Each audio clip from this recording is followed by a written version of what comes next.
আসসালামু আলাইকুম।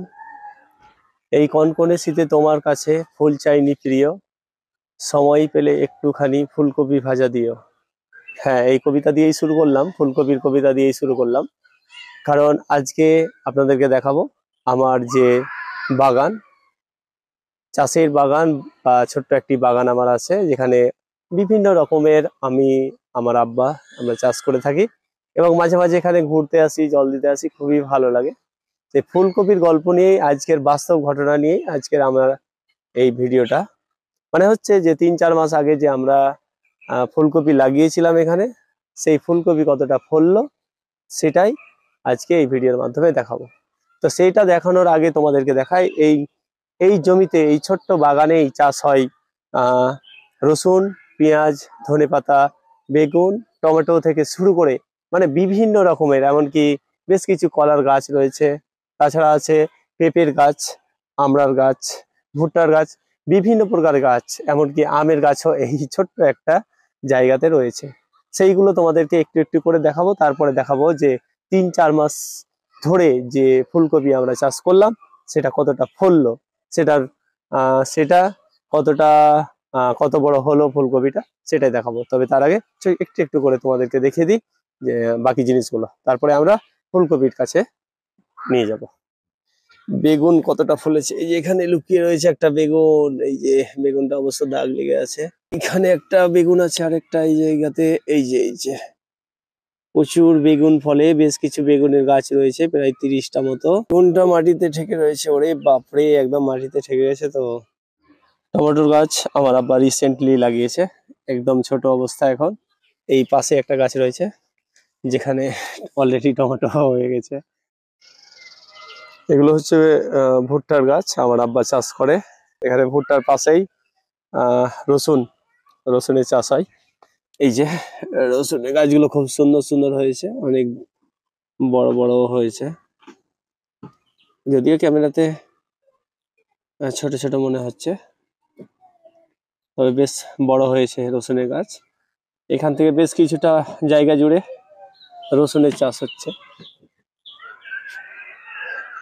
এতটা জায়গা জুড়ে এটা হচ্ছে রসুন চাষ। আর রসুনের পরেই ধনেপাতা, ধনেপাতার ফুলও ধরে গেছে বেশ কিছুদিন থেকে, মানে ফুল দেখা যাচ্ছে, বেশ বড় বড় গাছগুলো হয়েছে। আপনাদেরকে যদি ভালোভাবে দেখাই, এই ধনেপাতার চাষ হয় এখানে।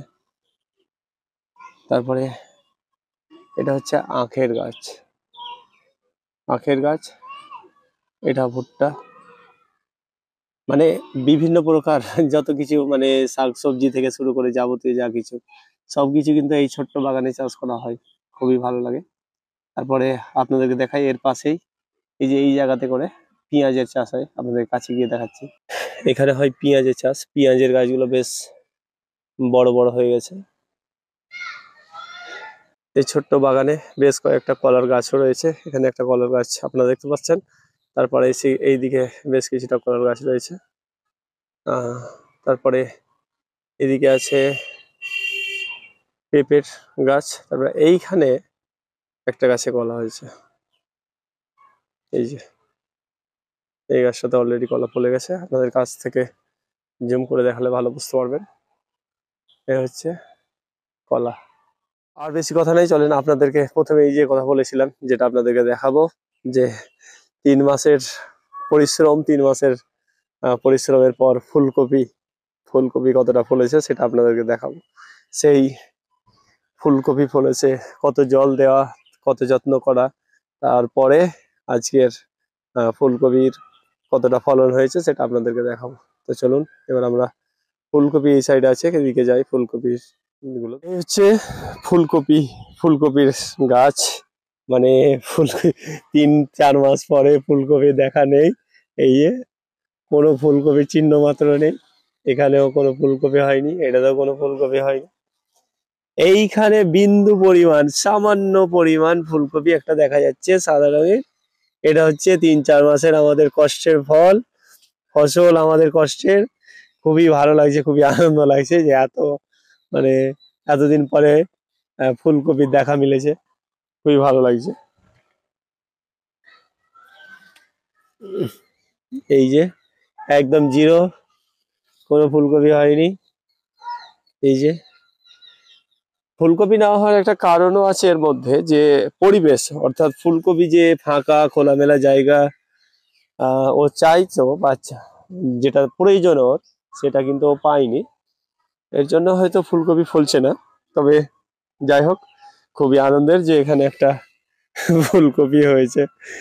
কি বলবো, হয়তো হবে 10-15 গ্রামের ফুলকপি।